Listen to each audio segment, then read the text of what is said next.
Visite d'État du président de la République Faure Gnassingbé en Chine. Au programme de ces 4 jours, plusieurs activités pour permettre au chef de l'État et son homologue chinois de resserrer les liens d'amitié, mais surtout de coopération entre leurs deux pays. Coopération qui se renforce également dans l'agriculture, un secteur que l'État togolais lui-même s'emploie à redynamiser et booster. En témoigne la toute nouvelle réforme de distribution des engrais mise en place et qui est expliquée aux producteurs par le ministre en charge de l'agriculture. Et puis à la une également de l'actualité ce lundi, le verdict dans le procès d'Hissène Habré. L'ex-dictateur tchadien est condamné à la prison à vie par la Cour spéciale de Dakar.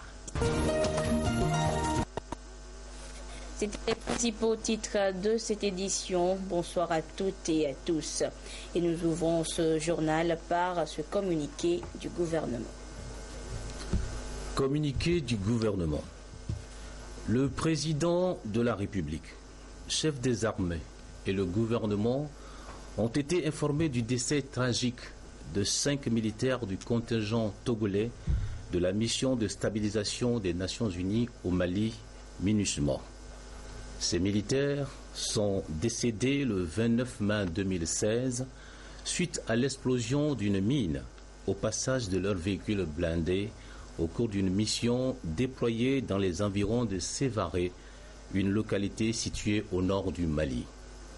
Le président de la République, le gouvernement et le peuple tout entier, profondément émus et attristés, expriment leur profond respect pour le sacrifice de ces soldats tombés au service de la paix.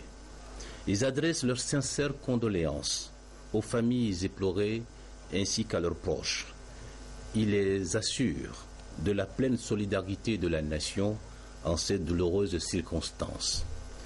Le chef de l'État et le gouvernement restent attentifs au sort de tous les membres du contingent togolais, dont l'engagement, le sérieux et l'exemplarité font honneur à la patrie. Le président de la République, chef des armées, salue le courage et la ténacité des hommes et des femmes des forces armées togolaises qui poursuivent leur mission aux côtés de l'armée malienne et des autres forces des Nations Unies pour ramener la paix et la stabilité au Mali. Fait à Lomé le 30 mai 2016, le gouvernement. Et le président chinois Xi Jinping a également présenté les condoléances de son pays après le décès de nos compatriotes casques bleus. Il s'est exprimé lors de la visite d'État du président togolais. Le chef de l'État, Faure Gnassingbé, est donc en visite d'État en Chine. Il s'est entretenu ce lundi après-midi à Beijing avec son homologue chinois Xi Jinping. Et les deux chefs d'État ont évoqué les dossiers de politique internationale, la situation sécuritaire en Afrique et la lutte contre le terrorisme. Et en marge de cet entretien, 2 conventions ont été signées. La première, d'un montant de 39 milliards de francs CFA, porte sur l'extension de l'aéroport international de Lomé, l'aéroport Gnassingbé-Yadema, avec la construction de 2 terminaux qui viendront s'ajouter à la nouvelle aérogare inaugurée fin avril. La seconde concerne la construction du barrage d'Adjarala. Le financement de près de 36 milliards de francs CFA est assuré par Exim Bank of China. Les 2 conventions qui portent sur des prêts consensuels ont été signées par Hadi Otet Ayassor, président d'État togolais en charge de l'économie, des finances et de la planification du développement, et Gao Yushen, le ministre du commerce de l'État chinois. Le gouvernement chinois a par ailleurs annoncé un effacement partiel de la dette au 31 décembre 2015 et l'ouverture de discussions afin de revoir la conditionnalité des prêts accordés de manière à ce qu'ils soient plus favorables. Et c'est hier que le chef de l'État est arrivé dans la capitale de l'Empire du Milieu pour 4 jours de visite d'État. Outre l'entretien avec son homologue chinois, le président Faure Gnassingbé visitera plusieurs grandes villes et rencontrera d'autres dignitaires de ce pays. Augustin Kossi. Visite officielle du président togolais Faure Gnassingbé en République populaire de Chine du 29 mai au 2 juin 2016. Un déplacement qui fait suite à la rencontre entre le chef de l'État togolais et son homologue Xi Jinping lors du sommet Chine-Afrique tenu en décembre 2015 à Johannesburg en Afrique du Sud. En l'instar des relations diplomatiques entre la Chine et le Togo, les relations économiques et commerciales entre les deux pays se sont également raffermies. Les deux présidents aborderont entre autres les questions de coopération bilatérale, de développement ainsi que l'assistance énergétique et industrielle. Dans le domaine des infrastructures, par exemple, de nombreuses réalisations confirment l'excellence des relations entre Lomé et Pékin. L'aéroport international Gnassingbé Yadema de Lomé, tout comme le centre hospitalier régional de Lomé, sont les fruits de ce partenariat. Un partenariat qui booste la compétitivité économique togolaise. Le président Xi Jinping a manifesté sa volonté de faire de la zone du port autonome de Lomé un pôle industriel. Une ambition qui rejoint d'ailleurs celle du Togo, qui souhaite renforcer cette coopération surtout dans les domaines des infrastructures rurales, urbaines, sanitaires et socio-éducationnelles.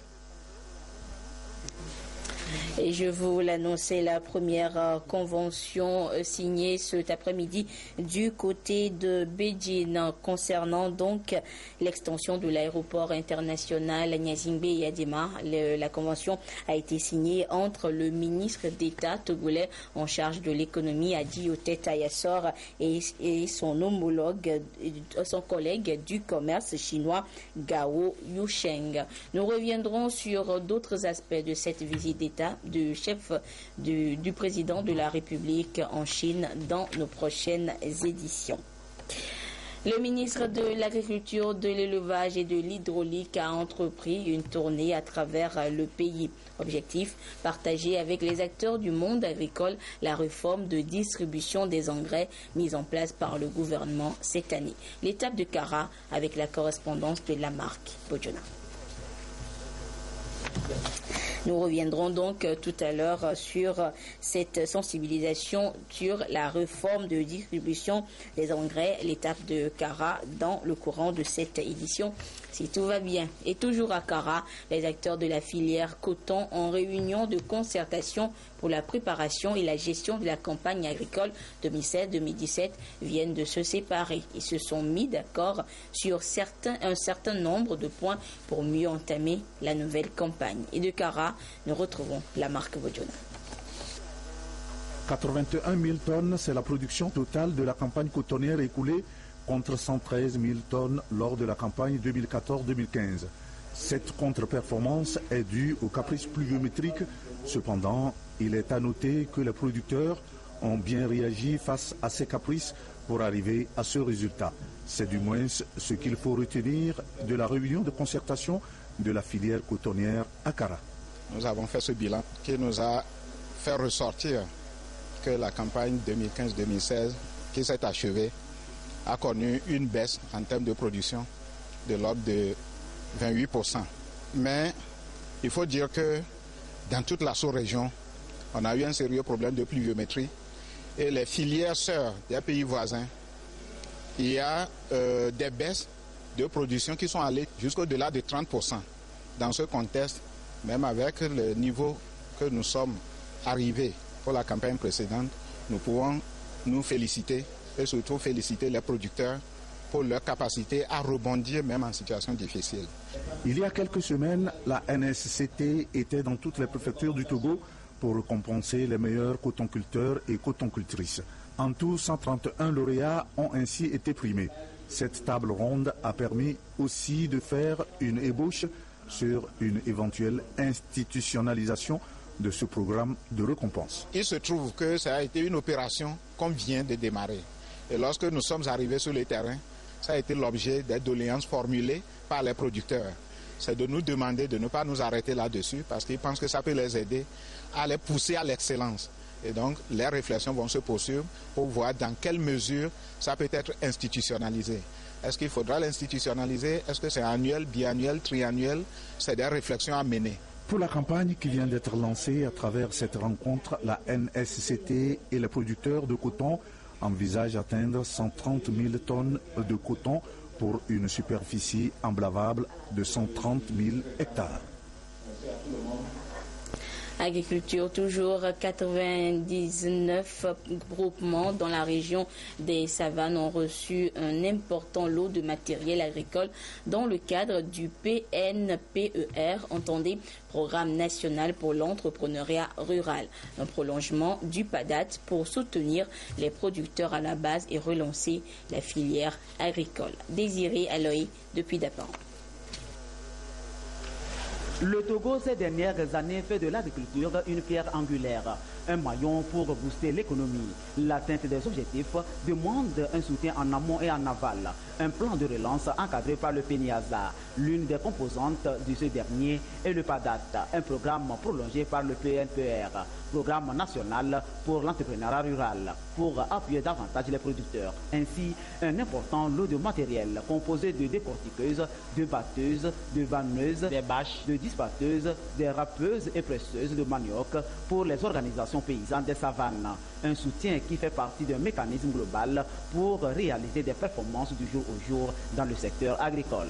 Nous sommes très fiers de ce don qu'on nous a remis. Nous remercions le gouvernement qui a pensé à nous les agriculteurs. Nous lui promettons que l'année prochaine, on va faire plus que ça. Ça là, franchement, du moment de récolte, il y avait des bagarres entre nous et nos femmes parce qu'il y a une femme qui peut produire et récolter 20 ou 30 sacs. Pour taper ça, c'est pas facile. On cherche ça, on ne sait pas là où on devrait trouver. On a appris que l'État voulait nous aider. Nous pensons que c'était de la bonne chose. Mais aujourd'hui, il y a ça en main. Franchement, ça va nous aider à faciliter le travail. Le gouvernement togolais est déterminé dans cette politique agricole, base du développement, donc de croissance économique. La disponibilité des producteurs devient une nécessité pour réaliser le rêve. Ces organisations paysannes ont été minutieusement identifiées et retenues sur des critères techniques qui leur permettent de mettre en valeur ce matériel. Je voudrais, au nom des populations de la région des Savanes, remercier le gouvernement pour ses nombreux efforts en vue de transformer l'agriculture togolaise et exhorter les producteurs qui vont bénéficier de ce matériel à l'utiliser. Dans tous les cas, en tant que techniciens du ministère de l'Agriculture, nous sommes là pour le suivi de ce matériel et pour les conseils. Ce lot vient prolonger la liste de 200 autres matériels agricoles déjà distribués dans la région des Savanes. Les producteurs ont félicité le chef de l'État pour ce soutien et par la même occasion ont plaidé pour que les intrants soient disponibles dans les magasins à temps. Le rapport national du Togo au titre du second cycle de l'examen périodique universel est soumis à validation à Lomé. Pendant 5 jours, les membres de la commission interministérielle de rédaction des rapports initiaux et périodiques vont améliorer le document puis procéder à sa validation. Le rapport sera présenté devant le Conseil des droits de l'homme des Nations Unies en octobre de cette année. Solange Diato, Chassilam, Baga. Le Togo prépare son passage devant le Conseil des droits de l'homme des Nations Unies pour le compte du deuxième cycle de l'examen périodique universel. Pour cet exercice, le pays met en relief son engagement à respecter et à promouvoir les droits humains. Un rapport a été élaboré dans ce sens de façon participative avec tous les acteurs impliqués. Il s'agit au cours des présentes assises de finaliser le document en vue de son adoption. Faire en sorte que le contenu du rapport réponde aux exigences du Conseil des droits de l'homme, d'une part, et puis d'autre part qu'il témoigne de la volonté politique du gouvernement pour faire en sorte que les droits de l'homme, la situation des droits de l'homme s'améliore si c'est nécessaire et surtout répondre aux engagements qu'il a déjà pris auprès du Conseil, à savoir restaurer l'état de droit et assurer la promotion et la protection des droits de l'homme sur tout le territoire pour tous les citoyens. Depuis le premier passage du Togo devant le Conseil des droits de l'homme en octobre 2011, des progrès significatifs ont été faits en matière des droits de l'homme. Cependant, des défis restent encore à relever. Au cours du premier passage du Togo, il y a eu 133 recommandations qui ont été formulées par le Conseil des droits de l'homme. Le Togo en a accueilli favorablement 123 et en a rejeté 10 pour des raisons de non-conformité avec nos valeurs culturelles et traditionnelles. Donc le Togo, pendant les 4 ans et demi, entre 2011 et 2016, doit se faire évaluer sur la base des progrès qu'il a réalisés par rapport à ces recommandations-là, qui se situent dans les divers domaines C'est cette évaluation qui va être réalisée.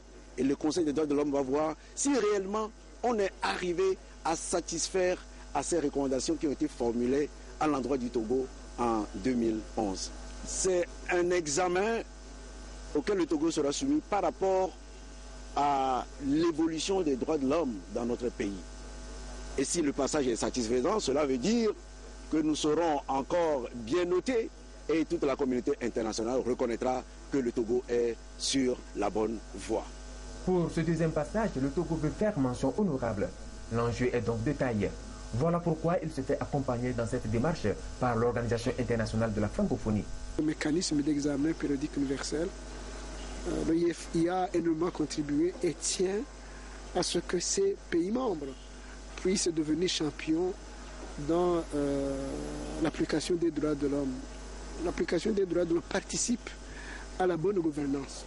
L'élection du Togo comme membre du Conseil des droits de l'homme en octobre 2015, son admission au programme Seuil du Millennium Challenge à compte et sa désignation comme État pilote des objectifs de développement durable illustrent bien que les droits de l'homme sont en marche au Togo.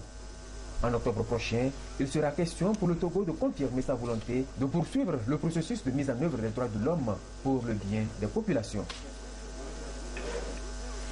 Le 29 mai de chaque année est célébrée la journée internationale des casques bleus. Au Togo, l'événement est célébré en différé ce lundi à travers une conférence débat placée sous le thème Mission des casques bleus et développement. Une initiative du Forum togolais de la société civile pour le développement qui veut par cette rencontre rendre un hommage aux casques bleus togolais qui ont perdu leur vie pour la cause de la paix dans le monde et au Mali hier. Eric Djanipo, Silver Abdou. Des milliers de militaires, policiers et civils participent aux opérations de maintien de la paix dans le monde. À cette mission, certaines perdent leur vie. Pour leur rendre un ultime hommage, le 29 mai a été instituée Journée internationale des casques bleus par l'Organisation des Nations Unies. La célébration de cette journée est marquée au Togo par une conférence débat autour de la thématique Mission des casques bleus et développement. C'est une démarche du Forum togolais de la société civile pour le développement, FTSCD. Juste pour rendre hommage à nos différents ou bien à nos braves militaires qui sont sur les champs de bataille et aussi honorer la mémoire de nos frères qui perdent leur vie sur ces champs de bataille. C'est une célébration de la mission qui a un corrélatif avec le développement. Cela s'avère indispensable, d'autant plus que tant qu'il n'y a pas la paix, il n'y a pas de développement dans toute une nation. Cette journée est célébrée au Togo depuis 2012. La rencontre a permis également aux différents acteurs et partenaires de saluer le professionnalisme, l'abnégation, le dévouement, le sens de devoir dont les contingents togolais ne cessent de faire preuve au cours des missions de maintien de paix à travers le monde. Un hommage mérité a été rendu aux 5 militaires qui sont tombés au Mali. Le Togo participe donc depuis plusieurs années aux opérations de maintien de la paix en Afrique. D'importants contingents de forces de défense et de sécurité sont déployés pour contribuer à cette opération onusienne. Qu'est-ce qu'une opération de maintien de la paix et quelle est concrètement la contribution de notre pays à ce processus? Silver Abdou nous en dit plus dans le dossier de cette édition. Environ 1000 unités des forces de défense et de sécurité sont déployées chaque année par le Togo pour contribuer au rétablissement de la paix dans les pays touchés par une instabilité politique. Entre autres pays, le Soudan, la RDC, le Mali, la Centrafrique et bien d'autres. Il y a quelques jours, une unité composée de 140 policiers, gendarmes et de sapeurs-pompiers a quitté le Togo pour une mission de préservation de la paix au Darfour. Ces troupes sont envoyées à la demande du Conseil de sécurité des Nations Unies qui adopte une résolution à cet effet après que les belligérants n'aient pas pu s'entendre. Le Conseil de sécurité adopte une résolution demandant le déploiement de troupes de maintien de la paix sur le terrain. Leur mission est de servir de force tampon dans des conflits pour permettre aux belligérants de s'asseoir de dialoguer pour amener la paix dans les conflits qui les opposent. Lorsqu'on parle de forces de maintien de la paix, on parle des casques bleus. Et le Togo joue un rôle important dans ce processus avec le déploiement de ses troupes.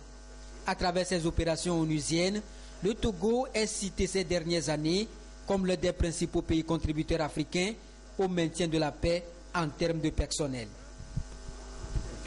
La contribution du Togo dans ces opérations est de plus en plus importante. Vous savez qu'il y a un centre à Lomé qui a pris beaucoup d'ampleur.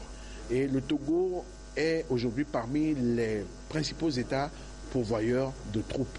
Le Togo fournit chaque année un peu plus de 1500 éléments qui vont sur les terrains. Et aujourd'hui, il y a des Togolais au Mali, il y a des Togolais en Haïti, il y a des Togolais en RDC, etc. Aussi bien sur le plan militaire que sur le plan civil. Parce que quand on vous parle des forces de maintien de la paix, il ne faut pas croire que c'est seulement des militaires ou bien des policiers qui sont sur le terrain. Il y a également des civils. Et parmi ces civils-là, il y a ce que vous connaissez comme étant des civils que nous appelons les internationaux, mais également des nationaux. L'apport du Togo est apprécié à sa juste valeur. Vous savez que le Togo a déjà fait partie du Conseil de sécurité des Nations Unies à plus de 2 reprises déjà. Donc, c'est vous dire l'importance croissante du Togo à travers le monde entier, déjà à travers ce qui se fait sur le terrain. L'engagement du Togo dans les opérations de maintien de la paix a débuté en 1981 avec un déploiement d'environ une centaine de soldats au Tchad. Cela s'est poursuivi progressivement jusqu'en 1990, année au cours de laquelle le Togo enverra successivement des troupes en Namibie, au Rwanda et en Guinée-Bissau, ce qui lui confère le statut de membre permanent dans les années 2000. Ainsi, en 2003 et 2004, le Togo a connu un accroissement sensible de ses troupes avec un déploiement simultané des militaires en Côte d'Ivoire, au Libéria et au Burundi. Ces efforts ont balisé la voie à la création au Togo en 2009 du centre d'entraînement aux opérations de maintien de la paix. Un centre appelé à permettre aux différentes troupes de développer une adaptabilité à toute forme d'opération sur le terrain. L'autre actualité, c'est ce verdict historique tombé ce lundi du côté de la Cour spéciale de Dakar. Pour la première fois, un ex-dirigeant africain est condamné par des juges africains. L'ancien président tchadien Hissène Habré a été reconnu pour crime contre l'humanité et il est condamné à la prison à vie. Quelques mains levées, des cris de victoire. Le verdict vient de tomber. La Chambre vous condamne à la peine d'emprisonnement à perpétuité. Hissène Habré reste impassible pour la fin de 10 mois de ce procès historique. Une image restera gravée, celle en juillet dernier d'un ancien dictateur de 73 ans se débattant pour ne pas s'asseoir devant ce tribunal qu'il récuse. Un criminel déchu, opposé de toutes ses forces au jugement des hommes. Le président du tribunal spécial, le burkinabé Berdao Gustave Kam, n'aura rien obtenu de cet homme accusé des pires exactions. C'est la Chambre qui a ordonné qu'on vous amène devant tel. Un organisme illégal, hors la loi. Soit, mais en attendant, c'est elle qui a la charge de vous juger. Et tout ce qu'il n'a pas dit a donc été retenu contre lui.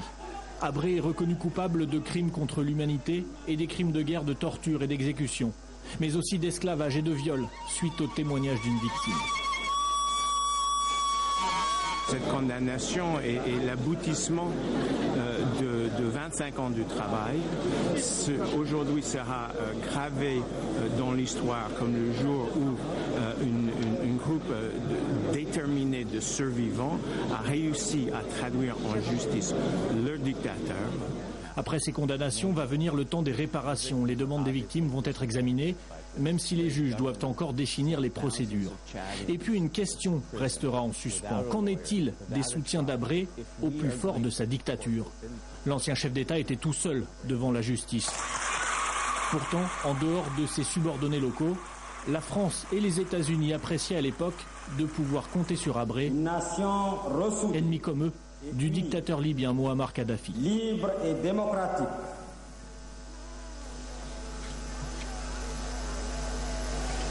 Au Nigeria, un an après son arrivée au pouvoir, le président Mohamed Buhari a entamé des négociations pour tenter de résoudre la crise dans le delta du Niger. Il a décidé de relancer le processus d'amnistie des anciens activistes de la région. Un pétrolifère qui réclame depuis des années notamment une meilleure répartition de la manne de l'État. Le Togo célèbre en différé la journée mondiale de la diversité biologique demain mardi. Cette célébration coïncide avec la journée mondiale des oiseaux migrateurs. Les thèmes retenus sont respectivement intégrer la biodiversité pour le maintien des populations et leurs moyens de subsistance et mettons fin au braconnage et au commerce illégal. En prélude à ce double événement, le ministre de l'Environnement et des Ressources forestières a livré un message qui fait état des mesures prises par le gouvernement pour la préservation de la biodiversité.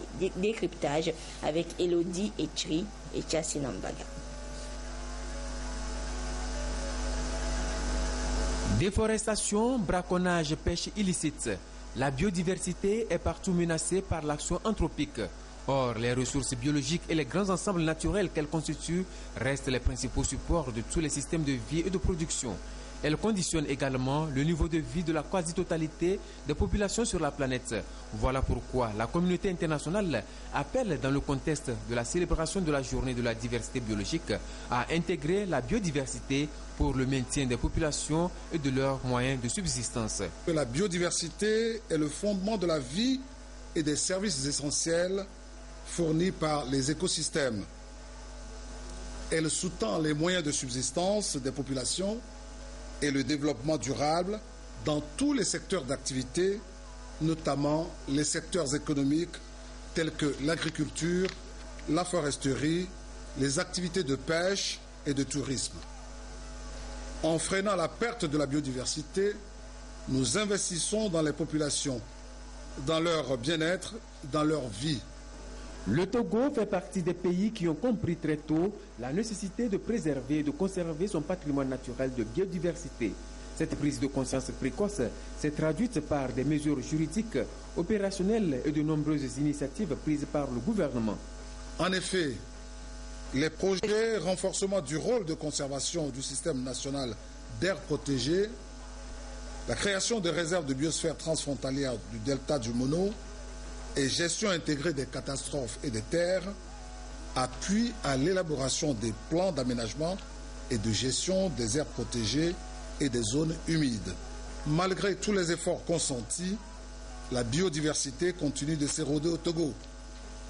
C'est pourquoi le gouvernement, à travers mon département, le ministère de l'Environnement et des Ressources forestières, met l'accent cette année 2016 sur la sensibilisation et l'éducation de toutes les couches socio-professionnelles à tous les niveaux afin de prendre davantage conscience de l'importance de la biodiversité pour son bien-être.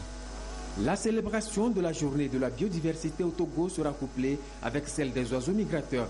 Des actions sont prévues à cet effet pour mettre en exergue la nécessité de mettre fin au braconnage et au commerce illégal de ces espèces.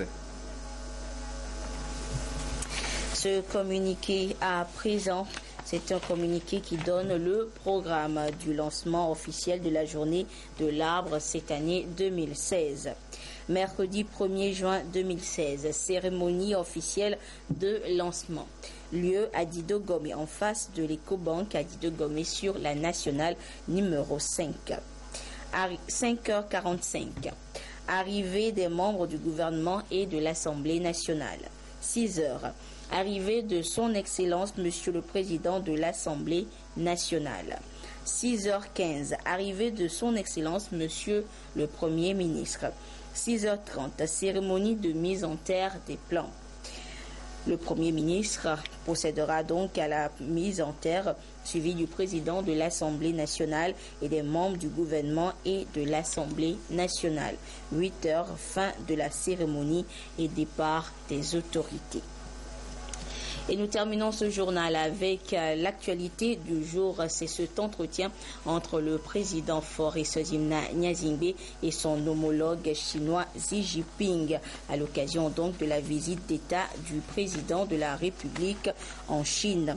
Et le numéro 1 chinois s'est engagé à aider le Togo à assurer son développement. Il a annoncé une série d'initiatives parmi lesquelles une annulation partielle de la dette et la révision des taux de prêt et l'octroi d'un don de 18 milliards de francs CFA en faveur de l'agriculture. Et en marge de la rencontre, 2 conventions de financement ont été signées pour, entre autres, l'extension de l'aéroport international Gnassingbé et Yadema et la construction du barrage hydroélectrique d'Adjarala, un projet commun au Togo et au Bénin. Voilà, ainsi se referme cette édition. Merci à vous qui l'avez suivi un peu partout grâce à la télévision togolaise. Excellente suite de nos programmes. Au revoir.